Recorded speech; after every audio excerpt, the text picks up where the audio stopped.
GVK Collectibles, and today, you know what it is. It's Sunday, which technically it's going to be Monday tomorrow, so you know what that is. That's Mythical Mountain Monday. So, yeah, so they had another auction sale, which was, well, they're calling it a claim sale officially now, which is funny. So, but yeah, it was a fun show, a lot of good stuff. A lot of cool stuff, too. There was a lot of signed books there, too. I actually got one, but I'll save that for the very end. But before we jump into the Mythical Mountain Monday stuff, I did go to, well, also going to Mythical Mountain. Since it's October, well, hold on, let me not jump ahead. Since I went to Mythical Mountain, I usually get some stuff there too. Some, like, either a figure or a comic that I see. I just get something else, usually, whenever I'm at Mythical Mountain. So, that happened today. So, let me show you off some of the things that I got today. And I also went to Barnes & Noble, just because I was out and about, so I figured, you know what, let's see what Barnes & Noble's got.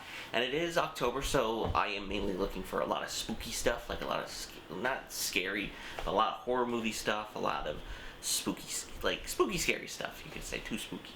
But basically, let me get into the first thing that I decided to pick up from Mythical Mountain, and that was the Witch Black Phillip Funko Pop. Now, Black Phillip, if you've seen the Witch, he's a sentimental character, not sentimental, but he is he's like not a main character, but he's a presence throughout the film. He's in a legit goat, but there's a big reveal at the end I won't spoil. But The Witch is a genuinely creepy movie. It's very, very creepy and very suspenseful too. I really love the movie. So yeah, I remember seeing this for like the longest time. They've had this in their Mythicals. Mythicals had this for the longest time. I was surprised they didn't get rid of it, so I decided, you know what, pull the trigger. I'm getting them today. So that's my first pickup from Mythical Mountain, just a non-auction pickup. So my next one is the 8-inch NECA cloth Candyman, and I didn't realize this till now, but this is actually Candyman. This version of Candyman is from Candyman Farewell to the Flesh, which I think is it's either the third film or the second film in the series. I can't remember. So this is not based off the original appearance. I don't know if it's a rights thing with Universal, because I think Universal owns Farewell to the Flesh. Oh, it's Orion. So, and yeah, so. But either way, it is pretty cool. The head sculpt has a really good likeness to Tony Todd himself, aka Candyman, which is really cool. And also, not to mention the art. So these, it's called Cavity Colors, who does the art. I think the art is done by Devon Whitehead. Don't make fun of that. It's his actual name. But he's also the one who did. You can kind of see it here. He did. This is the shirt that I actually got from them. They're actually a really cool shop. They actually have some really cool shirt designs from like classic horror stuff, and they're also going to be getting in Phantasm stuff in too. So I'm excited for that.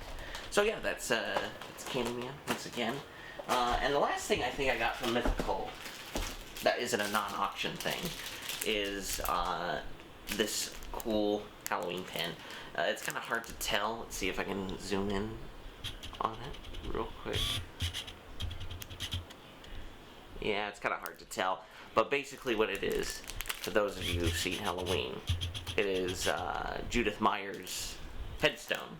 So Michael Myers' older sister that he killed in the beginning of the film.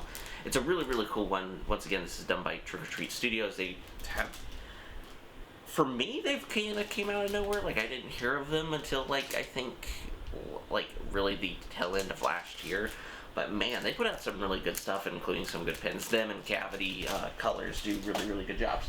So that is pretty much it for the Mythical stuff that I got from the store that isn't auction stuff. But I went to Barnes & Noble and I picked up some cool stuff too. So I think I don't know which one to save for last. So I'll do this one first. I got the original. This is the 30th anniversary of Pet Sematary, the original film, which I've never seen before, actually. I've seen parts of it, but I never fully watched it. I actually remember trying to watch this for Halloween, well, not Halloween, for October, where October, I think I've been talking throughout all the videos, that every October I try to go through at least 31 movies. I try to see a few that I haven't seen before. I do see a lot of them that I've seen, like I've seen Killer Clowns and stuff, and just to watch them because they're classics, and I think it's the right time to watch them during now. But this one I'm definitely going to be watching. I'll do this one next. It is Mary Shelley's Frankenstein. This is actually the original book from Barnes & Noble. It's this kind of cool cover, and I don't know really how to describe it. It's kind of like it's a kind of plastic kind of feel, not a plastic, but like a soft plastic kind of feel. If that makes any sense. The cover's really cool, but I've never read the story. Frankenstein's older than time, which, you kind of know how it plays out, but I do want to read it. Same thing with Bram Stoker's Dracula.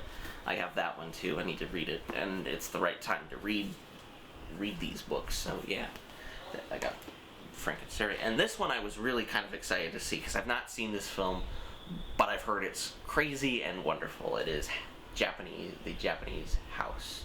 Not to be confused with the Sean Cunningham House movie starring William Katt in the 80s, but man, I've heard nothing but good things, and it's just, apparently this is a crazy film. One of the best, I think, taglines on the back of this, it's like, of describing what House is an episode of Scooby-Doo as directed by Mario Bava, which has got me, I was already intrigued, but that alone has intrigued me more. So yeah, this is actually, I think, the second second Criterion Blu-ray I've ever bought, the first being the Godzilla collection. So I'm very excited to see. Criterion does a good job with releases, so I'm very excited. And I didn't know this is done by Toho, so I'm very excited to watch this one and see the insanity happen. So, with that being said, let's jump into some of the comics that we did get from the auction real quick. So this is what I got from the auction. So a pretty good stack. I wouldn't say as impressive as the one stack that I had, but that was mostly all complete story arcs and floppies. So first one I'm going to show off is Darth Maul, Star Wars. This is a variant cover featuring looks like Darth Maul from the Clone Wars, which it has that kind of Clone Wars style to it, which looks really cool. I haven't read the story of Darth Maul, the comic, I should say. I haven't read the comic, even though I know it's done by Cullen Bunn, and I really like Cullen Bunn as a writer. I should definitely try to pick it up, but this came out roughly around the time of where I wasn't into comics, because I kind of dropped out when we moved here in 2016. So this came out in a period where I'm I don't really care. It's kind of hard. It was I'll just read trade paperbacks. That didn't happen. And there's also to note that this is a 1 per 10, I think, for stores and stuff. But a really cool variant cover for Darth Maul.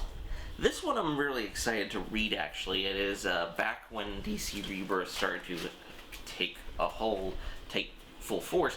They announced these Looney Tunes crossovers, and they did a Batman Elmer Fudd one. And this is written by Tom King, of course. He was the writer for DC Rebirth Batman up till recently. Well, I say recently, I want to say maybe last year when Time took over. And yeah, I'm very excited. Apparently this one got an Eisner Award, and this is a variant cover, which it kind of looks a little cartoony, which I really like because it looks like the Looney Tunes animation style. So I'm actually really excited to read this. Looney Tunes are great. They're fun characters. So the next is All New Wolverine from 28 variant edition. So I think this is around the time. God, it doesn't say the date, but this is definitely the when Laura Kinney was Wolverine at the time, and it's a Phoenix variant, so it looks really cool. The art looks really cool on it. I should have read a little bit of Laura Kinney, because apparently that when Tom Taylor took over and had her writing her as the new Wolverine, the story was really good, and I didn't read it. Keeping up with the Looney Tunes theme, we got the Legions of Superheroes, Bugs Bunny, #1, and he's dressed up as Superman, although he kind of looks like, it looks like New 52 Superman. I think it is New 52 Superman. It's weird because it's he's dressed up as New 52 Superman. So I'm very interested to see where this goes. Bugs Bunny, probably one of my favorite Looney Tunes characters. He's just such a funny character and a cool character. One that I've always liked. Him and Daffy, I think, have been like my favorites for the longest time. So here's a cool one. We got Spider-Man, #1. This is the first collector's edition. This is Tormented. This is a Todd McFarlane cover, which looks really, really cool. This is a really iconic kind of cover. I really dig McFarlane's drawing of Spider-Man. His eyes are a little kind of weird in comparison, but like they're cool. I mean, they are very iconic. It's kind of like how McFarlane designs Batman. Batman has, whenever he designs Batman, he has those little, like, I don't know, like horns kind of on his, like, on his shoulder blades, which is kind of cool. But yeah, it's a pretty cool cover. Yeah, it's a McFarlane. And yeah, just the colors and everything looks really, really good on it. Like, this is kind of like, this is the best example of like 90s art. Because there's bad examples of 90s art. This is the best example of 90s art in my opinion. Here we have Red Sonja. This is #4 in the Gail Simone run, which is the one that I have, and this is a Princeton cover, which I believe is the cover artist, and it is really, really cool. It's got this really kind of cool look, like kind of like a paint, I don't know, like an oil kind of painting. I could be wrong. If you guys know what kind of like style of paint that like art this is, just give it a shout out in the comments below. But yeah, I really like the Gail Simone. I need to continue reading it because it is really, really good. I just haven't read all too much of it. So to keep up with Halloween, since it's October, keeping up with Halloween, it is Vampirella. Sorry about that, guys. The camera cut out again. The camera cut out. It does that on occasion. But as I was saying, we got Vampirella from Harrison Comics, which I don't know if they're around anymore. But of what I can understand, these are actually reprintings of the original Vampirella run. So this is a reprint of issue #1 of Vampirella, and you get #2 on the back, which is really, really cool. Vampirella is a really, really interesting character. Like, I thought she has a very eye-catching design, which like a lot of people like give you crap for, but like her stories are actually really, really cool because they deal with like monsters and like, because she is like a space vampire that comes down to Earth, and there's actual like folklore vampires that we wouldn't. Oh my God, sorry, we would know of. So it's very, very interesting, and she's a very cool character. I really like her. So yeah, I'm gonna bust and I was gonna read those. So keeping up with kind of Phoenix variants from All New Wolverine, here we got the Phoenix Resurrection with a really, really cool variant cover. So this is variant cover C from Stanley Artgerm, Stanley Artgerm, which looks really, really cool. It's just, God, it looks so cool. And I think this is from Midtown Comics, which I've ordered from them in the past. I actually have a Spider-Gwen variant, J. Scott Campbell variant, which looks really, really cool. Probably one of my favorite variants that I had. I actually had the shirt for the longest time. But yeah, this is a really, really cool variant cover. I think this was around the point where like Marvel was slowly getting the X-Men back to where they're supposed to be. So there's that. Next one is Darth Vader 25. This is a variant issue. I don't know the significance of this, but it's a pretty cool.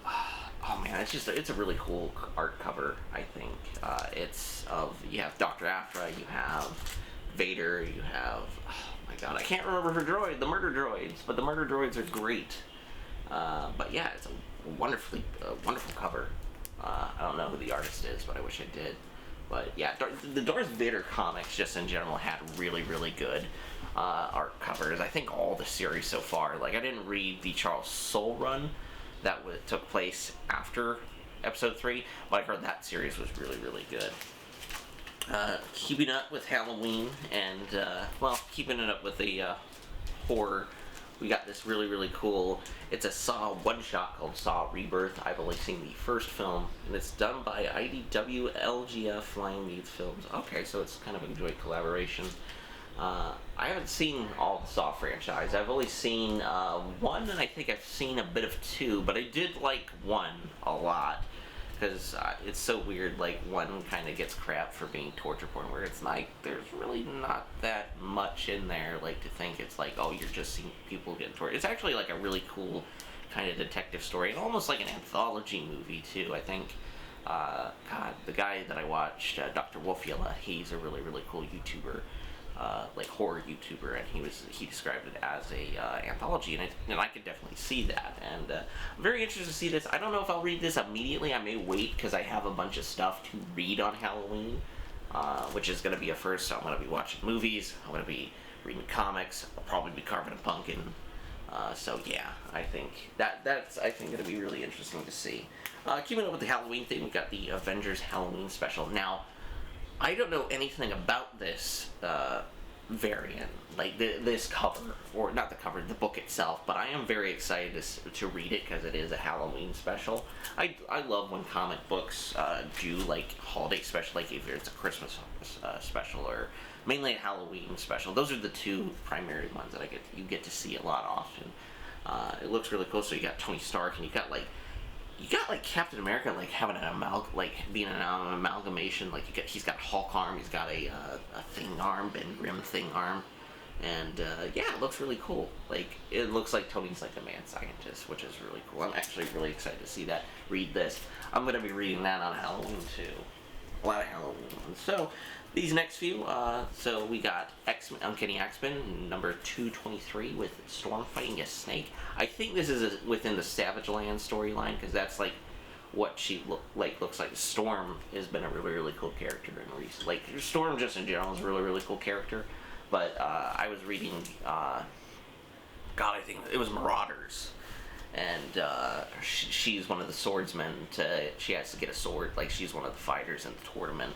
And she got like a sword from Wakanda. It was very interesting. It was a very interesting book, and to see like the effects on the greater Marvel universe, because and especially within Wakanda, because that I don't feel like that's been. I mean, it's been explored within the books, but not really with like any other character. Like you don't see like Spider-Man interacting with. Although I do think there have been stories with like Wolverine's been hanging out with Spider-Man. But yeah, it's a really cool cover. Here's another one, another really cool. It's Uncanny X-Men 274 with it has Magneto and it has Savage Land Rogue on it, which looks really cool. It's a Jim Lee designed art. You have Nick Fury on there too. Jim Lee's art really, there's just something about it. I think like the early '90s, it looks really good. Like it looks really cool for that time. Like even for the time period, it's really cool. So. Yeah, that's another one. Now, my last comic, and this is a big one for me, it is Justice League Dark #1, signed by James Titan. This was a really cool piece. They had a bunch of signed art from the artists and writers. This one had James Titan, and he's currently writing Batman, of course, which Batman 100 was a great issue, I think. And it also had, he's also writing Something is Killing the Children, which is probably one of my favorite horror books of recent memory.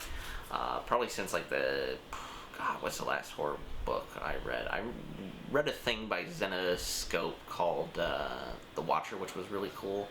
But like for pure horror, like in an ongoing series, I think Something Killing the Children is just amazing. And you can barely find any back issues of it. Like my comic book store, I was looking at it, like, I'm going to see if they have any variants. Like, nothing. So I'm glad I got that on my pull.